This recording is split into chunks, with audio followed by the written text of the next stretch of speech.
अस्सलामुअलैकुम दोस्तों, उम्मीद करता हूँ कि आप सब खैर आफियत से होंगे। प्यारे दोस्तों, मुफ्ती सरवान अजहरी साहब की गिरफ़्तारी के बाद एक चीज़ देखने को मिली है, वो ये है कि मुफ्ती साहब के साथ तमाम लोग, हर एक फ़िरके के लोग सपोर्ट में खड़े हैं। कोई भी फ़िरके से ताल्लुक़ रखने वाला हो, वहाबी हो या देवबंदी हो या अहले हदीस हो, सारे लोग मुफ्ती सरमान अजहरी साहब के सपोर्ट में खड़े हैं। मुसलमान तो मुसलमान हैं, हमारे हिंदू भाई भी मुफ्ती सरमान अजहरी साहब के सपोर्ट में हैं।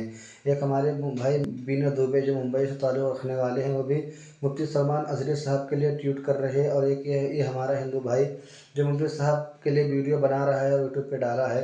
मेरा भाई इस वीडियो को देखे, अगर हमारे हिंदू भाई की वीडियो अच्छी लगे तो छोटा सा कमेंट करें, और अगर चैनल पर नए हैं तो चैनल को लाजमी सब्सक्राइब करें। दोस्तों नमस्कार, मेरा नाम रविकांत भारती। आप सभी को बता दें कि मुफ्ती सलमान अजहरी साहब को गिरफ्तार कर लिया गया है और उनका गुनाह यह है कि वह इजराइल को कंडेम कर रहे थे और इजराइल के खिलाफ भाषण दे रहे थे।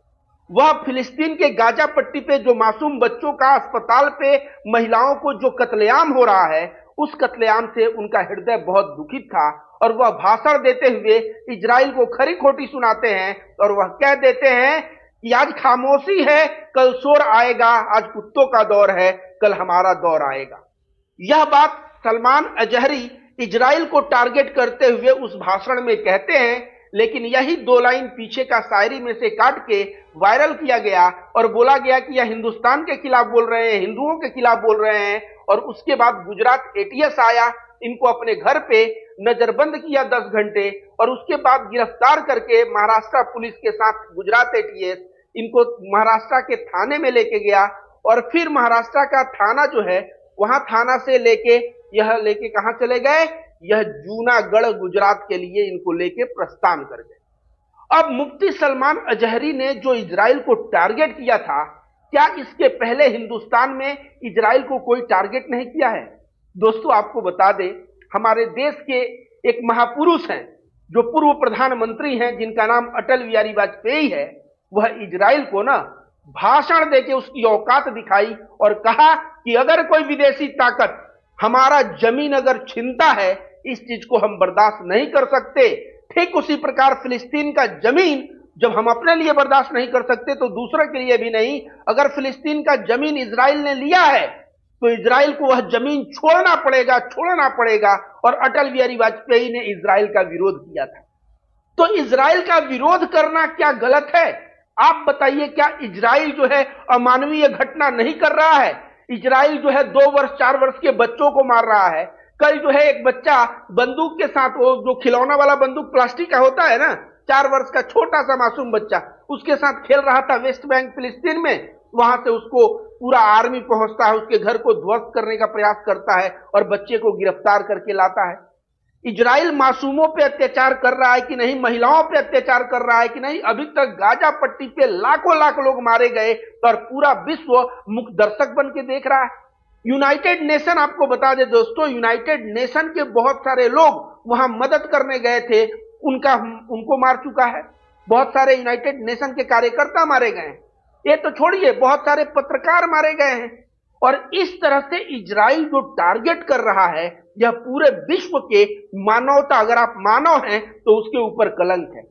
और उसके खिलाफ बोलते हुए मुफ्ती सलमान अजहरी ने इजराइल के लिए, अगर वहां के हुक्मरानों के लिए अगर कुत्ता शब्द का प्रयोग किया तो क्या गलत किया? वहां पे गलत कुछ नहीं किया। क्योंकि समझिए, सलमान अजहरी से समस्या क्या है।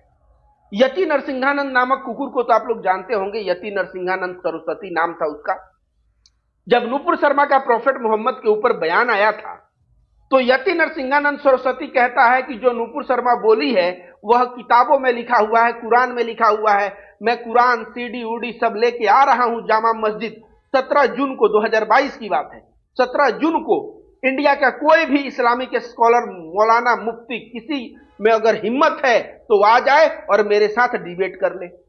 उस वक्त हिंदुस्तान के कोई भी मुफ्ती मौलाना ने आवाज नहीं उठाया, सिर्फ एक बंदा आवाज उठाया और जिसका नाम था मुफ्ती सलमान अजहरी।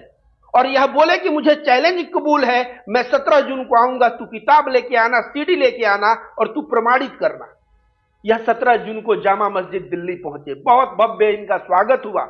यति नरसिंहानंद का इंतजार होता रहा, यति नरसिंहानंद भाग, वो पता नहीं वो दासना मंदिर से भी उस दिन भाग गया होगा, मुझे लगता है जामा मस्जिद आने की तो बात छोड़िए।